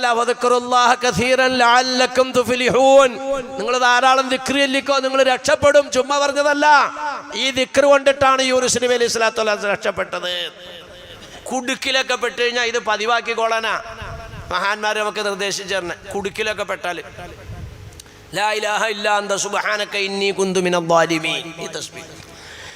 അപ്പൊ പോട്ടെ ഇവിടെ ഇപ്പൊ എന്താ പറഞ്ഞു വന്നത്? അച്ഛനിങ്ങനെ ചോദിക്കുകയാണ്, സത്യം പറഞ്ഞിട്ടും നരകത്തിൽ പോയ പാർട്ടി ആരാണ്? മറ്റൊടത്തിൽ കളവ് പറഞ്ഞിട്ട് സ്വർഗത്തിൽ പോയ 11 ആരാന്ന് വെച്ച് ഇവിടെ പറയാണ് സത്യം പറഞ്ഞിട്ടും നരകത്തിൽ പോയ പാർട്ടി ആരാണ്? വഖാലത്തിൽ യഹൂദു ലൈസത്തിൻ നസാറ അലാ ശൈഇൻ, അത് ജൂതന്മാരാണ്. ജൂതന്മാർ പറഞ്ഞു നസാറാക്കളുടെ വിശ്വാസം തെറ്റാണ്. ഇത് ജൂതന്മാർ പറഞ്ഞതാണ്. സംഗതി അവർ പറഞ്ഞത് ശരിയാ, പക്ഷെ അവരും നരകത്തിലാണ്. ഇതാണ് സത്യം പറഞ്ഞിട്ടും നരകത്തിൽ പോയ പാർട്ടി അതാണ്. ബഹുമാനികളെ, ഇങ്ങനെ പുടുപുടുപുടുപുടുപുടൂന്ന് ബഹുമാനപ്പെട്ട അബൂ യസീദുൽ ബിസ്താമി തങ്ങൾക്ക് ചോദ്യങ്ങൾ കിട്ടുന്നു. എല്ലാ ചോദ്യങ്ങൾക്കും പടപടപടാന്ന് മറുപടിയും കൊടുക്കുകയാണ്. അങ്ങനെ ചോദ്യങ്ങൾ പിന്നീട് ചോദിക്കാനില്ല. ഒരു 10-16 ചോദ്യം ചോദിച്ചു. ഇപ്പൊ ഒന്നുമൊക്കെ എണ്ണി വയ്ക്കുക, 10-16 ചോദ്യം ചോദിച്ചു. അത് കഴിഞ്ഞപ്പോ ചോദ്യം ചോദിക്കണില്ല എന്ന് കണ്ടു കഴിഞ്ഞപ്പോ അബൂ യസീദുൽ ബിസ്താമി റളിയല്ലാഹു തആല അൻഹു ചോദിച്ചു, ഞാനൊരു ചോദ്യം ചോദിച്ചോട്ടെ എന്ന് ചോദിച്ചു. ചോദിക്കണ്ടെന്ന് പറഞ്ഞാൽ ന്യായമാണോ? 10-16 ചോദ്യം ചോദിച്ചിട്ട് പടപെടുപെടുന്ന മറുപടി പറഞ്ഞു മനുഷ്യൻ. മറുപടി പറഞ്ഞ മനുഷ്യനാ ഒറ്റ ചോദ്യം, ഞാൻ ഒരു ചോദ്യം ചോദിച്ചോട്ടെ എന്ന്. അച്ഛന് ചോദിക്കണ്ടെന്ന് പറയാൻ പറ്റില്ല, ചോദിച്ചോളാൻ പറഞ്ഞു. സ്വർഗത്തിന്റെ താക്കോൽ ഏതാണ്? അച്ഛൻ മിണ്ടൂല. അപ്പൊ ആളുകൾ പറഞ്ഞു ഇത് ശരിയല്ല എന്ന്. എങ്ങനെയല്ല, ആളുകൾ പിന്നെ സാക്ഷിയാണല്ലോ, പള്ളി നിറച്ച ആളുകളാണ്, ചർച്ച നിറച്ച്. അച്ഛാ ഇത് ശരിയല്ല എന്ന് പറഞ്ഞു. ആ മനുഷ്യനോട് നിങ്ങൾ 10-16 ചോദ്യം ചോദിച്ചിട്ട് ആ മനുഷ്യൻ പുടുപുടുപുടുപുടുന്ന് മറുപടി പറഞ്ഞു. ആ മനുഷ്യൻ ഒരു ചോദ്യം നിങ്ങളോട് ചോദിച്ചോളൂ, അച്ഛനെ മറുപടി പറയാതിരിക്കണം ശരിയല്ല എന്ന് പറഞ്ഞു. അച്ഛൻ പറഞ്ഞേ മറുപടി എനിക്കറിയാം, പക്ഷെ ഞാനും പറഞ്ഞാൽ നിങ്ങൾ എന്നെ ഇപ്പം തന്നെ തല്ലിക്കൊല്ലും. മറുപടി അറിയാം, പക്ഷെ നിങ്ങൾ എന്നെ ഇപ്പം തല്ലിക്കൊല്ലും. ബിക്കൻ സമയം ചോദിച്ചായിരിക്കും. റെയിൽവേ സ്റ്റേഷനിൽ ഇരിക്കുന്ന ഒരാളോട് ഒരു കണ്ണറിയാൻ പാടില്ലാത്തൊരു പാവപ്പെട്ട അവൻ വന്നിട്ട് ഒരു ബിക്കനോട് വന്നിട്ട് ഇങ്ങനെ അടുത്ത് വന്നിട്ട് തപ്പി എന്ന് സമയം എന്തായിന്ന് ചോദിച്ചു. അപ്പം ഇയാൾ മിണ്ടൂല. ഇയാളിങ്ങനെ പാവപ്പെട്ട ഇങ്ങനെ ആവർത്തിച്ച് ചോദിക്കുക സമയം എന്തായിന്ന് ചോദിച്ചു. മിണ്ടൂല. അങ്ങനെ കുറേ പ്രാവശ്യം ചോദിച്ചു കഴിഞ്ഞപ്പോൾ അടുത്തിരുന്നയാൾ ചോദിച്ചു, ഇവിടെ തൻ്റെ കയ്യിൽ വാച്ചല്ലേ കിടക്കണത്. ആ പാവപ്പെട്ട എത്ര പ്രാവശ്യമായി ചോദിക്കണു സമയത്തിലേന്ന്. ഇയാൾക്ക് ആ സമയം അങ്ങനെയൊന്ന് പറഞ്ഞു കൊടുത്താൽ എന്താ ബെല്ലെ പോലെ തെഞ്ഞു പോകുന്നു ചോദിച്ചു. അപ്പം ഈ പരാതി പറഞ്ഞ ആളോട് ഇയാൾ പറഞ്ഞു, ഞാൻ സമയം പറഞ്ഞ അവനെന്നെ അപ്പടിക്കും. ശരി, വിക്കനെ കളിയാക്കണമെന്ന് എനിക്ക് തോന്നൂലേ. വിക്കൻ ചോദിക്കണിങ്ങനെ സമയം എന്തായി? അപ്പം ഇയാൾ ഒരു 11 എന്ന് പറഞ്ഞു കഴിഞ്ഞാൽ അപ്പോൾ തിരിച്ചടിക്കും. ഇതുപോലെ തന്നെ ഇവിടെ അച്ഛൻ പറയാ എനിക്ക് മറുപടി അറിയാം, പക്ഷെ നിങ്ങൾ എന്നെ ഇപ്പം തല്ലിക്കൊല്ലും. അപ്പൊ സദസ്സ് പറഞ്ഞു, അച്ഛാ ഭയപ്പെടണ്ട, ഒരു കാരണവശാലും അച്ഛൻ ഭയപ്പെടണ്ട. നിർഭയമായി ആ ചോദിച്ച മനുഷ്യന് മറുപടി കൊടുത്തോ. എന്നാൽ സ്വർഗത്തിന്റെ താക്കോൽ ലാ ഇലാഹ ഇല്ലല്ലാഹ്, ആരാധനക്കർഹൻ അല്ലാഹുവല്ലാതെ മറ്റാരുമില്ലെന്ന് സാക്ഷ്യം വഹിക്കലാണ് സ്വർഗത്തിന്റെ താക്കോലെന്ന് അച്ഛൻ പ്രഖ്യാപിച്ചപ്പോൾ, മറുപടി പറഞ്ഞപ്പോൾ ജനങ്ങൾ പറഞ്ഞു, എന്നാ അച്ഛാ ഈ കാണുന്ന കോപ്രായങ്ങളെല്ലാം കാണിച്ച് നരകത്തിലേക്ക് പോകാൻ ഞങ്ങൾ ഒരുക്കമില്ല, ഞങ്ങൾക്കും ആ സ്വർഗത്തിന്റെ താക്കോല് വേണം. ലാ ഇലാഹ ഇല്ലല്ലാഹ്. കൂടി നിന്ന മുഴുവൻ ജനങ്ങളും പരിശുദ്ധമായ ഇസ്ലാമിലേക്ക് അംഗത്വമെടുക്കുകയും ഈ ക്രിസ്ത്യൻ ചർച്ച് ജുമാ മസ്ജിദാക്കി മാറ്റുകയും ചെയ്തു. ബഗ്ദാദിലുണ്ടായ സംഭവം എല്ലാ സ്ഥലത്തും അങ്ങനെയാ. ഹുവല്ലദീ അർസല റസൂലഹു ബിൽ ഹുദാ വദീനിൽ ഹഖ് ലിയുദ്ഹിറഹു അലദ്ദീനി കുല്ലിഹി വലൗ കരിഹൽ മുശ്രികൂൻ.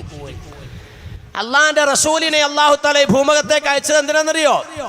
സർവ്വ വിശ്വാസങ്ങളെയും സർവ്വ ആചാരങ്ങളെക്കാളും സർവ്വ സംസ്കാരങ്ങളെക്കാളും ഉന്നതമാകുന്നത്, ബുദ്ധിക്ക് നിരക്കുന്നത്, യുക്തിക്ക് നിരക്കുന്നത്, പ്രകൃതിക്ക് ഇണങ്ങുന്നത് ആ വിശ്വാസവും ആ സംസ്കാരവും പരിശുദ്ധമായ ഇസ്ലാമാണെന്ന് ജനത്തിനെ പഠിപ്പിച്ചു കൊടുക്കാനാണ് അല്ലാഹു തആല പ്രവാചകനെ അയച്ചത്. വലൗ കരിഹൽ മുശ്രികൂൻ. ആ സത്യം ബഹുദൈവ ആരാധകർ നിഷേധിച്ചാലും ശരി. ഇന്നിപ്പോൾ ലോകത്ത് നടക്കുന്നത് അങ്ങനെയാണ്. ഇന്ത്യ രാജ്യത്ത് പൗരത്വ നിയമം കൊണ്ടുവരാൻ വേണ്ടി സർക്കാർ കിണഞ്ഞു പരിശ്രമിക്കുമ്പോൾ നമ്മുടെ അയൽ സ്റ്റേറ്റ് ആകുന്ന തമിഴ്നാട്ടിൽ മേട്ടുപ്പാളയത്ത് ഒറ്റ സമയത്ത് 40 ജുമഅക്കുള്ള മനുഷ്യന്മാർ മുസ്ലിമായി. അവിടെ എങ്ങും പോയി ഒരു ഉസ്താദും വഅ്ള് പറഞ്ഞില്ല. അവിടെ എങ്ങും പോയി ഒരു പ്രബോധകരും പ്രബോധനം നടത്തിയില്ല. ഒരു തബ്ലീഗുകാരും പോയി തബ്ലീഗ് നടത്തിയില്ല. ഒരു ദഅവത്തിന്റെ അമലുകാർ പോയി ദഅവത്തും എത്തിച്ചില്ല. മെട്ടുപ്പാളയം എന്ന് പറയുന്ന ആ രാജ്യ സ്ഥലത്ത് 10 ജുമഅക്കുള്ള മനുഷ്യന്മാർ ഒരുമിച്ച് കൂടിക്കൊണ്ട് പ്രഖ്യാപിച്ചു ലാ ഇലാഹ ഇല്ലല്ലാഹ് മുഹമ്മദുർ റസൂലുള്ളാഹ്. മോഡി സർക്കാർ ഭയപ്പെടുന്നതും ഇത് തന്നെയാണ്.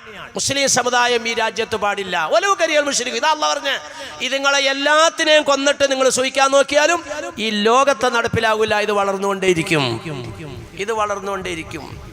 കേരളത്തിൽ ബുദ്ധിയുള്ള മനുഷ്യന്മാരൊക്കെ ഇസ്ലാമായില്ലേ?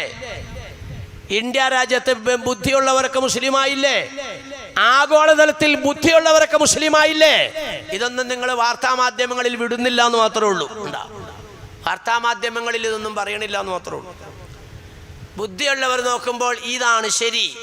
ആകാശങ്ങളെ സൃഷ്ടിച്ചവൻ ഒരു ഇലാഹാണ്. ഭൂമിയെ സൃഷ്ടിച്ചവൻ അവനാണ്.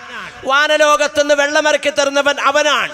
വിത്തിന്റെ അറ്റത്ത് മുള വരുത്തുകയും മുളയുടെ അറ്റത്ത് മനുഷ്യന് ആവശ്യമായി കഴിക്കാനുള്ള വിള വരുത്തുകയും ചെയ്യുന്നവൻ അവനാണ്. മനുഷ്യനെ ജീവിപ്പിക്കുന്നവൻ അവനാണ്, മരിപ്പിക്കുന്നവൻ അവനാണ്. അവൻ രണ്ടാമത് പുനർജീവിപ്പിക്കുന്നവനാണ്. അവനാണ് അല്ലാഹ്, അവനാണ് റബ്ബ്. കോടിക്കണക്കിന് രൂപ കൃഷി വകുപ്പ് ഇവിടെ ചെലവഴിക്കുന്നുണ്ട്. കോടിക്കണക്കിന് രൂപ കൃഷി വികസനത്തിന് വേണ്ടി. സഹീഹ് ബുഖാരി എടുത്ത് നോക്കിയാൽ കാണാൻ നബി സല്ലല്ലാഹു അലൈഹി വസല്ലം തങ്ങൾ പറയുന്നു, നീ ഒരു വൃക്ഷത്തെ നട്ടുപിടിപ്പിച്ചാൽ ആ വൃക്ഷത്തെ എത്ര കാലം ഈ ഭൂമുഖത്ത് വൃക്ഷമായിട്ട് നിൽക്കുന്നുവോ അക്കാലം മുഴുവൻ അതിൽ നിന്നും കട്ടുപോകുന്നത്, അതിൽ നിന്നും പക്ഷികൾ തിന്നുപോകുന്നത്, അതിനകത്ത് ഏതെങ്കിലും ജീവികൾ വന്ന് തണലെടുക്കുന്നത്, ആരെങ്കിലും അത് തിന്നുന്നത്, കടിക്കുന്നത്, ഇതെല്ലാം നാളെ നിനക്ക് ആഖിറത്തിലേക്ക് നന്മയാണ്, സദഖയാണെന്ന് നബീന റസൂലുള്ളാഹി. നോക്ക്, കൃഷി വകുപ്പ് ഇസ്ലാമിനെ കവച്ചു വെക്കാൻ പറ്റിയ കൃഷി വകുപ്പല്ല. സ്വയം തൊഴിൽ കണ്ടെത്തൽ. ഇവിടെ സർക്കാർ എത്രയോ കോടികളെ ചെലവഴിക്കുന്നു സ്വയം തൊഴിൽ കണ്ടെത്തൽ. നബി തങ്ങൾ പറയുന്നു, നിങ്ങൾ മുസ്ലിങ്ങൾക്കെല്ലാം സദഖയുണ്ട്. സഹാബാക്കൾ ചോദിച്ചു, നബി അതിനുള്ള സമ്പത്തില്ലെങ്കിലോ? സമ്പത്തില്ലാത്തവർക്കും സദഖയുണ്ട്. നിങ്ങൾ സ്വന്തമായി നിങ്ങളുടെ കൈ കൊണ്ടിട്ടൊരു പണി ചെയ്യേ. ഒരു വൃക്ഷത്തെ നട്ടുപിടിപ്പിച്ചു, അതിൽ നിന്ന് നിനക്ക് ആവശ്യമുള്ളത് നീ എടുത്തു, കിട്ടിയെടുത്തു. കുറെയൊക്കെ പറയപ്പെട്ട രീതിയിലൊക്കെ കട്ടുപോയി, അല്ലെങ്കിൽ കുറെ ജീവികളൊക്കെ തിന്നു. അതിൽ നിന്നും എന്തെങ്കിലും ഉണ്ടെങ്കിൽ നീ എടുത്ത് മറ്റുള്ളവർക്കും കൊടുക്ക്. സദഖ ഒന്നില്ലേ? സ്വയം തൊഴിൽ കണ്ടെത്തൽ. പറ ചങ്ങാതിമാരെ, എവിടെയാണ് ഇപ്പൊ ഇസ്ലാമിന്റെ പോരായ്മ ഉള്ളത്? ഏത് സംസ്കാരത്തിലെ പോരായ്മ ഉള്ളത്? കാർപ്പിച്ചങ്ങോട്ട് തുപ്പിക്കഴിഞ്ഞാൽ തുപ്പിക്കൊണ്ട് പോകാൻ പാടില്ല എന്ന് പഠിപ്പിക്കുന്നു ഇസ്ലാം. പിന്നെ എന്ത് ചെയ്യണം? നിന്റെ കാലുകൊണ്ടെങ്കിലും അതിന്റെ മുകളിലേക്ക് മണ്ണ് തട്ടിയിട്ടിട്ടേ പോകാവുള്ളൂ. അതാണ് ഇസ്ലാം. എവിടെ ഇതൊക്കെ പറയണേ? പറ. ഇതിനെ കവച്ചു വെക്കാൻ പറ്റുന്ന സംസ്കാരം ലോകത്തുണ്ടോ? അതുകൊണ്ട് സഹോദരന്മാരെ, സഹോദരിമാരെ, ഞാൻ പറഞ്ഞു വന്നത്, മനുഷ്യരെല്ലാം ഇതുപോലെ സത്യം മനസ്സിലാക്കുമ്പോൾ ആ സത്യത്തിനെ ഉൾക്കൊള്ളുകയാണ്. അവരെ പറ്റിയാണ് ഖുർആൻ പറഞ്ഞത് ബുദ്ധിമാന്മാർ, ഉലുൽ അൽബാബ് എന്നൊക്കെ ഖുർആൻ വിശേഷിപ്പിക്കുന്നുണ്ട്. ബുദ്ധിയുള്ളവർ, അഖ്ലിയങ്ങൾ എന്ന് വിശേഷിപ്പിക്കുന്നുണ്ട്. കഴിവുള്ളവർ, ചിന്തിക്കാൻ കഴിവുള്ളവർ. മുത്തഖീങ്ങൾ എന്ന് വിശേഷിപ്പിക്കുന്നുണ്ട്. സൂക്ഷ്മതയുള്ളവർ. ഇതൊക്കെ ഈ തൗഹീദിൽ മെമ്പർഷിപ്പ് എടുത്തവർക്കുള്ള പൗറ. അപ്പൊ എന്താ ഞാൻ പറഞ്ഞു വന്നത്? മഹാനായ അബൂ യസീദ് അൽ ബിസ്താമി റളിയല്ലാഹു തആല അൻഹുവിന്റെ മുമ്പിൽ വെച്ച് ആ ചർച്ചിലുള്ള മുഴുവൻ ആളുകളും ഇസ്ലാം മതം സ്വീകരിക്കുകയും ചർച്ച് മസ്ജിദാക്കി മാറ്റുകയും ചെയ്തു. അത് പുറത്തുനിന്ന് മുസ്ലിങ്ങൾ എന്നിട്ട് ആക്കിയതല്ല, അവർ തന്നെ ആക്കിയതാണ്. ഇതാണ് ഇന്ത്യ രാജ്യത്ത് നടന്നിരിക്കുന്ന സംഭവങ്ങളെല്ലാം. ഏതെങ്കിലും ആരാധനാലയങ്ങൾ മുൻഗാമികൾ ഇവിടെ മസ്ജിദുകളാക്കിയെങ്കിൽ അവർ സ്വയം ആക്കിയതാ. ഒരിക്കലും മുസ്ലിങ്ങൾ കയറി ആക്രമിച്ചിട്ടില്ല. ആക്രമിച്ചിട്ടില്ല എന്നല്ലേ ബാബരി മസ്ജിദിന്റെ വിധിയിൽ ഇന്ത്യയുടെ ഉന്നത നീതിപീഠം പരസ്യമായിട്ട് പറഞ്ഞത്. ഇവിടെ ക്ഷേത്രം ഉണ്ടായില്ല, ഇവിടെ ക്ഷേത്രമുണ്ടായില്ല. ബാബരി മസ്ജിദിനകത്ത് വിഗ്രഹം വച്ചത് ധിക്കാരമാണ്, അത് വലിയ അക്രമമാണ്, അത് പൊളിച്ചത് വളരെ അനീതിയാണ്. ഇതെല്ലാം പച്ചയായിട്ട് പറഞ്ഞു സുപ്രീം കോടതി. പിന്നെ അവസാനം എന്താ പറഞ്ഞ്, അങ്ങനെയൊക്കെ ആണെങ്കിലും നിങ്ങളത് അങ്ങോട്ട് കൊടുത്തേരെ, അങ്ങനെ പറഞ്ഞു.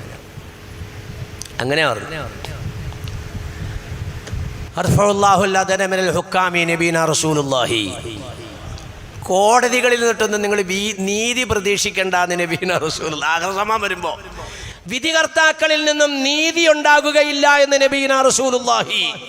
വിധികർത്താക്കൾ എന്ന് പറഞ്ഞാൽ എല്ലാവരും പെടും.